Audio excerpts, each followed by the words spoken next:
Hey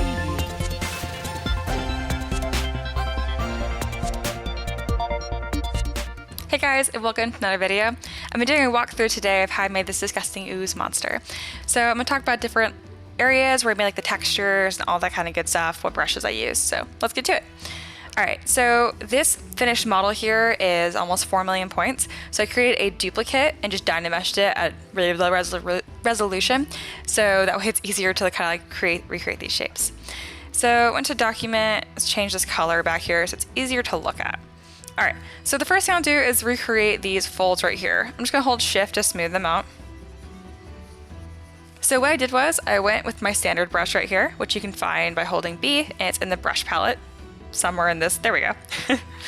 And I like going to stroke and turning on lazy mouse by clicking this, and then putting the radius like 20, 30, somewhere around there. It just gives a smoother line and more control. So I'd add some volume right here, and then another curve right here. Smooth that out a little bit. And that's about roughly how I made that starting shape right there. And then what I did was to finalize it, I went to the brush palette and then grabbed my nudge brush, which is right here, and then kind of just push these shapes down. This did a really good job.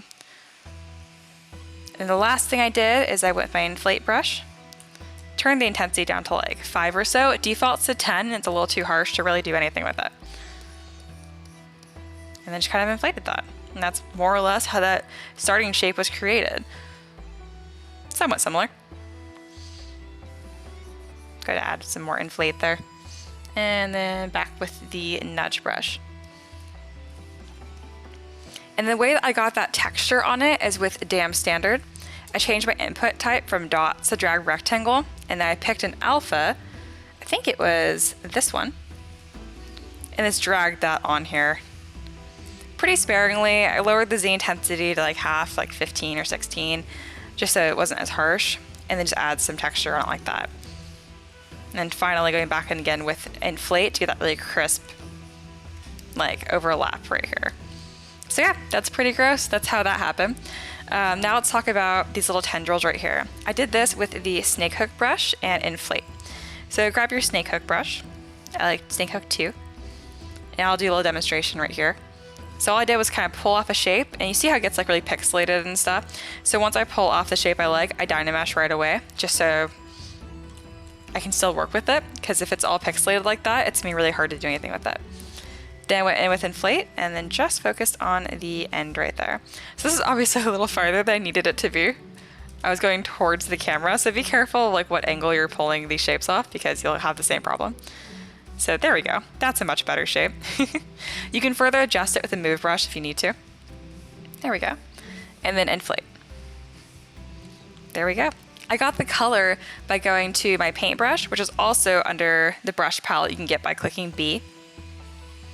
And I clicked on C to get the color pick this, but if you don't have a poly painted model already, just go to the color palette up here and click what color you want. I also am a big fan of drag rectangle input for this as well, and I have the RGB intensity to about 10. Make sure you don't have it to 100 because otherwise you won't be able to get like a good gradient on it. It's just gonna be really harsh. So I lowered it to again about, we'll try 20. And there we go. So that's how I did that. And then as far as the face goes, so the face I did by just having a sphere that was Dynamesh. I used clay buildup and alt to carve out the mouth right here. I did the same thing for the eye shapes, holding alt and then doing that on both sides. Making sure you're Dynameshing regularly, otherwise your mesh is going to get so distorted you can't really do anything with that. I then did Dam Standard and alt in order to get the shapes right here. I was just changing the input back to normal. Kind of just building up that eye shape, doing the same in here. And then the teeth I did with the Chisel Creature brush, I'm pretty sure. Something very, very similar to it. Just having these shapes being pulled out, really low poly. And then I'd refine them with the move brush. I also smooth them a little bit because I don't want them to be too spiky. So So that's how I made these different textures right here. As far as the general shape, honestly, all I did is pinned a sphere. There we go. Made it a little bit smaller. I dynameshed it at a super, super low resolution, even lower than that. Let's try like 80. There we go. And then I just grabbed this shape. Here, let me get the original so I can kind of make something similar. And I just started pulling the form around and kind of having fun with it. And again, dynameshing really regularly. It's still a little too high resolution. There we go. I want something that's really, really pixelated so it's easier to move around. I like to flip it over like this in order to get this base shape right here. And that's how I did the tendrils too. I just kind of pulled shapes out like this. This is all with the move brush. Just moving shapes around.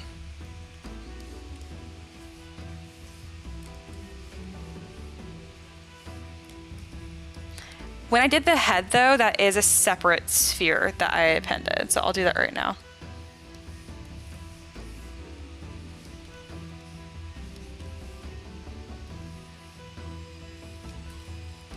Just to get an idea of what this looked like in its early stages. Obviously I've been using ZBrush for a while. I don't expect to get this shape as quickly. And that's totally okay. Just take your time, have fun with it. But there you go. That is roughly how I got my super gross ooze monster. What a great side by side. But yeah, so if there's anything about this model or the textures that you were curious and how I did that, but I didn't cover it, definitely let me know. There are a couple other tips and tricks I'll throw in at the end here. One thing I did towards the end is I went to the deformation palette and I went to gravity. As you can tell, so I have a duplicate there, so let me turn that off so it's easier to see. And this was really, really fun to grab on certain areas at the end and then just kind of like mess with the model. I'm pretty sure if you mask an area, you can just affect the mask. Yes, so that's really cool too. That's a really powerful tool you can use to really make your ooze monster, especially gross. I really can't think of any other tips for this one, but if you have any questions, definitely let me know. I hope you learned something. I'm really enjoying this monstrosity on the right. If you want more videos like this or more like one-on-one help, check out my Patreon. It's linked below. I have a $10 and $20 tier that is just for students.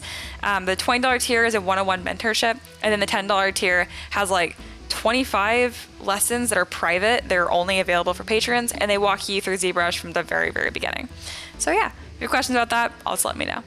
But other than that, here's a disgusting ooze monster walkthrough. I hope you make your own and have fun with it. I'll see you guys in the next video. Bye.